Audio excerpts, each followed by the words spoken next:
اگر آپ بھی حاجت رکھتے ہیں کہ آپ کی دعائیں تیزی سے قبول ہو جائیں، آپ کی حاجات پوری ہو جائیں، آپ کے دل کے غم دور ہو جائیں، آپ کی پریشانیاں ختم ہو جائیں، اللہ تعالیٰ آپ کے رزق میں برکت ڈال دے، آپ کے کاروبار کو بڑھا دے، آپ کے ایمان میں تازگی پیدا کر دے اور آپ کے گھر کو نور سے بھر دے، آپ کو سکون نصیب کر دے، اور جو میری بہنیں نیک رشتوں کی حاجت رکھتی ہیں یا نیک اولاد کے لیے دعا کر رہی ہیں تو ان کے لیے آج کی ویڈیو بہت زیادہ امپورٹنٹ ہے۔ یہ ویڈیو میں جو اذکار آپ کے ساتھ شیئر کروں گی، یقین کریں کہ یہ سب اذکار میں خود پریکٹس کرتی ہوں اور میری زندگی ان اذکار سے بالکل بدل گئی ہے۔ میں نے ان اذکار کو اس ٹائم پہ سٹارٹ کیا جب میں بھی ایسا محسوس کر رہی تھی جیسے میری دعائیں قبول نہیں ہو رہی، جیسے سب پریشانیاں، سب مشکلات میرے ہی لیے ہیں، جیسے میری پریشانیاں کبھی ختم ہی نہیں ہوں گی، اور دن بدن ایسا لگتا تھا جیسے مسائل بڑھتے ہی چلے جا رہے ہیں۔ تو اس ٹائم پہ میں نے ان اذکار کو آہستہ آہستہ اپنی زندگی میں شامل کیا، اور یقین کریں کہ ان اذکار نے میری زندگی بدل دی۔ اور آج کی ویڈیو میں آپ کے ساتھ شیئر کروں گی کہ میں اپنے اذکار کے ٹائم کو کیسے مینیج کرتی ہوں، میں کس ٹائم میں کیا کیا اذکار کرتی ہوں، اور مجھے ان اذکار کو پڑھنے سے کیا کیا بینیفٹس ملے، اور میں نے اپنی زندگی کو کیسے بدلتا ہوا محسوس کیا۔ تو آپ نے ویڈیو کو لاسٹ تک لازمی دیکھنا ہے۔ بسم اللہ الرحمن الرحیم۔ السلام علیکم ایوری ون، امید کرتی ہوں آپ سب خیریت سے ہوں گے۔ Welcome back to my YouTube channel. ہم سب ہی چاہتے ہیں نا کہ اللہ تعالیٰ ہماری دعاؤں کو فوراً قبول کر لیں، ہم اللہ تعالیٰ سے جو بھی دعا کریں ہماری وہ دعا فوراً قبول ہو جائے، اور اللہ کی ذات آپ کو بن مانگے عطا کرنا شروع کر دیں۔ تو آپ نے اس کے لیے تھوڑی سی ایفرٹ کرنی ہے، تھوڑا سا ٹائم نکالنا ہے، اور جب آپ اللہ کے لیے ٹائم نکالیں گے تو اللہ کی ذات آپ کی زندگی میں بھی برکت ڈال دیں گے، آپ کے ٹائم میں بھی برکت ڈال دیں گے، آپ کے کاموں کو بھی آسان بنا دیں گی، اور آپ کو اپنے کاموں سے تھکاوٹ بھی محسوس نہیں ہوگی۔ اکثر ہوتا ہے نا کہ ہم گھر میں کام کر رہے ہوتے ہیں اور کام کاج کے بعد ہمیں بہت زیادہ تھکاوٹ محسوس ہوتی ہے، حالانکہ ہم نے صرف گھر کے کام کیے ہوتے، ہم نے اس میں اذکار نہیں کیے ہوتے، ہم اپنے اذکار کو اس لیے ٹائم نہیں دے پاتے، ہم اکثر یہ ایکسکیوز کرتے ہیں کہ میرے پاس ٹائم نہیں ہے، میں بہت زیادہ بزی تھا۔ تو یقین کریں کہ اگر ہم اپنے ٹائم میں سے اذکار کے ٹائمز کو فکس کر لیں تو ہمارے کاموں میں اللہ کی ذات اس قدر آسانیاں پیدا کر دیتی ہیں کہ ہمیں اپنے کاموں کا بوجھ محسوس ہی نہیں ہوتا، ہمیں وہ تھکاوٹ محسوس نہیں ہوتی۔ اور میں نے اس چیز کو بہت بار آزمایا ہے، اور اس کی چھوٹی سی مثال میں آپ کو اس طرح دیتی ہوں کہ اگر میں رات سونے سے پہلے اذکار نہ کروں یا میں ویسے ہی سو گئی ہوں اذکار کیے بغیر ہی، اور تو یقین کریں کہ 8 یا 10 گھنٹے بھی میں سو لوں اور میں صبح اٹھ کے اپنے آپ کو ویسے ہی تھکا محسوس کرتی ہوں، میرے اندر وہ انرجی ہی نہیں آتی، وہ ایکٹیونیس ہی نہیں آتی۔ اور جس دن میں رات کو اذکار کر کے سوتی ہوں اور خاص طور پہ تسبیح فاطمہ پڑھ کے سوتی ہوں، اور میں اس دن بہت ہی زیادہ فریش اٹھتی ہوں۔ اور کیا آپ جانتے ہیں کہ تسبیح فاطمہ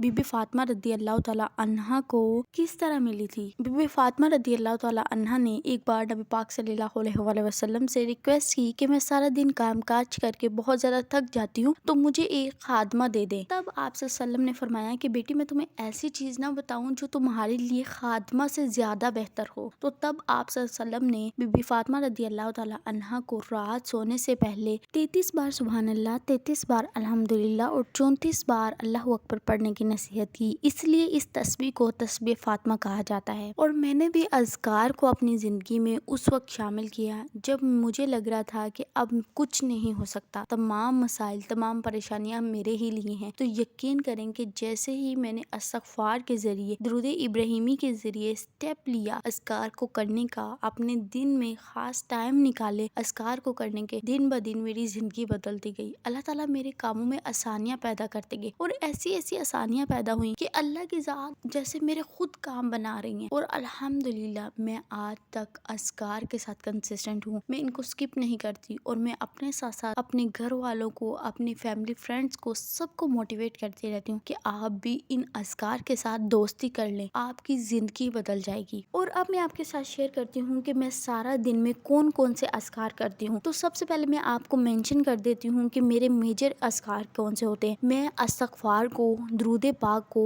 سورہ بقرہ کو اور سورہ محمد کو اسکپ نہیں کرتی، اور اس کے ساتھ ساتھ میں اپنے ویڈیوز میں جو اذکار آپ کے ساتھ شیئر کرتی ہوں میں اس کو خود پہلے سے پریکٹس کرنا سٹارٹ کر دیتی ہوں، کیونکہ مجھے ایسا لگتا ہے کہ اگر میں خود ان اذکار کو پریکٹس نہ کروں گی تو میرے ویور سننے والے بھی اس کو پریکٹس نہیں کریں گے، ان کے اوپر میری بات اثر ہی نہیں کرے گی۔ تو میرے اذکار کی ٹائمنگ تہجد سے سٹارٹ ہوتی ہے۔ تہجد میں 6 رکعت نماز نوافل پڑھتی ہوں۔ سب سے پہلے میں توبہ کے 2 نفل پڑھتی ہوں، اس کے بعد میں 2 نفل شکر کے پڑھتی ہوں، اور اس کے بعد میں 2 نفل حاجت کے پڑھتی ہوں۔ تو میں آپ سب کو بھی یہی ریکمینڈ کروں گی کہ آپ دعائیں کرتے ہوئے یا نوافل پڑھتے ہوئے، تہجد پڑھتے ہوئے خاص طور پہ سب سے پہلے توبہ کے 2 نفل پڑھا کریں، اور اس کے بعد شکر کے پڑھا کریں، اور اس کے بعد آپ نے 2 رکعت نماز حاجت کے پڑھنے، اور اس کے بعد میں استغفار کرتی ہوں۔ استغفار کی فگر کو میں ڈیفرنٹ سیٹنگز میں ڈیوائڈ کر لیتی ہوں۔ سم ٹائم میں تہجد میں 1200 ٹائمز پڑھ لیتی ہوں، سم ٹائم میں 1000 ٹائمز پڑھ لیتی ہوں، تو اس کو آپ اپنے مطابق ایڈجسٹ کر سکتے ہیں۔ استغفار پڑھنے کے بعد میں سیم طریقے کے ساتھ سورہ بقرہ کو پڑھتی ہوں جو میں نے آپ کے ساتھ شیئر کیا ہوا ہے۔ میں اپنے نیو ویورز کے لیے ایک بار دوبارہ بتا دیتی ہوں کہ جب بھی آپ نے سورہ بقرہ کی تلاوت سٹارٹ کرنی ہے تو اس میں آپ نے سب سے پہلے نیت کر لینی ہے کہ آپ کس مقصد، کس حاجت کے لیے سورہ بقرہ کو پڑھ رہے ہو، اور اس کے بعد آپ نے درود ابراہیمی پڑھنا ہے۔ درود ابراہیمی آپ کسی بھی تعداد میں پڑھ سکتے ہیں، اور پھر آپ نے دعا کرنی ہے، اور اس کے بعد آپ نے سورہ بقرہ کو پڑھنا سٹارٹ کر دینا ہے۔ اب جہاں تک آپ سورہ بقرہ کو پڑھیں گے، اب کچھ لوگ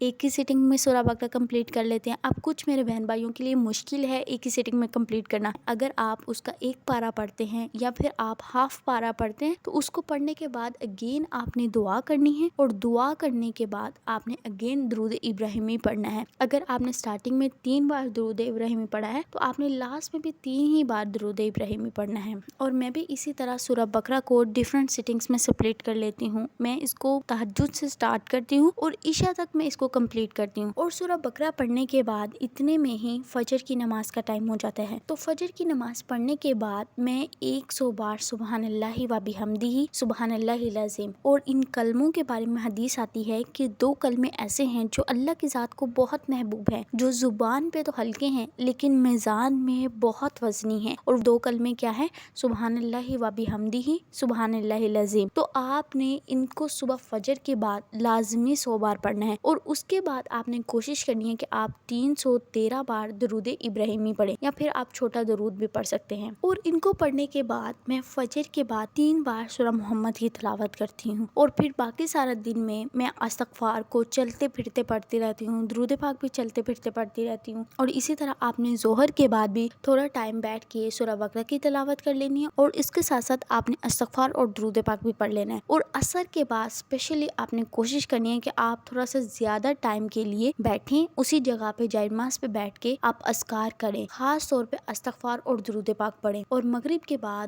آپ نے سورہ بقرہ کی بھی تلاوت کرنی ہے، اور اس ٹائم پہ آپ نے جائے نماز پہ بھی بیٹھ کے 41 بار یا موعظو پڑھنا ہے۔ یقین کریں کہ جب آپ ان اذکار کو پڑھنا سٹارٹ کریں گے آپ کی زندگی بدل جائے گی۔ اگر آپ کو کہیں ایسا لگ رہا ہو کہ آپ کو عزت نہیں ملے گی، یا پھر آپ کو ایسا محسوس ہو رہا ہو جیسے آپ کی انسلٹ ہوگی، تو آپ یا موعظو کا ذکر کرنا سٹارٹ کر دیا کرو، تو یقین کریں کہ اللہ کی ذات آپ کو ایسی عزت دیں گی کہ آپ نے اس کا گمان نہیں کیا ہوگا۔ میں نے جب سے ان اذکار کو سٹارٹ کیا ہے، ان اذکار کو اپنی زندگی میں شامل کیا ہے، مجھے اللہ کی ذات نے بہت نوازا ہے۔ اللہ کی ذات نے مجھے ایسے سنبھالا ہے کہ مجھے کبھی کسی کا محتاج نہیں ہونے دیا، اور یہ سب سے بڑی نعمت ہے کہ اللہ کی ذات آپ کو اپنے گھر سے نوازتی ہیں، اللہ کی ذات آپ کو لوگوں کا محتاج نہیں کرتی۔ اور اس کے بعد آپ نے عشاء میں آپ کا اگر سورہ بقرہ کا کچھ پورشن رہ گیا ہے تو آپ نے اس کو کمپلیٹ کرنے کے بعد اگین عشاء میں سورہ محمد کی تلاوت کرنی ہے۔ عشاء کی نماز پڑھنے کے بعد 2 رکعت نماز صلاۃ الحاجت پڑھنے ہیں، اور اس میں اللہ تعالیٰ سے رو رو کے گر گرا کے دعائیں کیا کریں۔ جیسے ہی آپ اللہ کے لیے ٹائم نکالنا شروع کریں گے، اذکار کے لیے ٹائم نکالنا شروع کر دیں گے، تو اللہ کی ذات آپ کے اوپر سے آپ کے برڈنز کو کم کر دیں گے، آپ کے برڈنز کو ہلکا کر دیں گی، اور آپ کی زندگی سکون سے بھر جائے گی، آپ کی زندگی میں برکتیں ہوں گی، اللہ تعالیٰ کی خاص رحمتیں ہوں گی۔ اور اگر میرے کچھ بہن بھائی جاب کرتے ہیں تو اگر آپ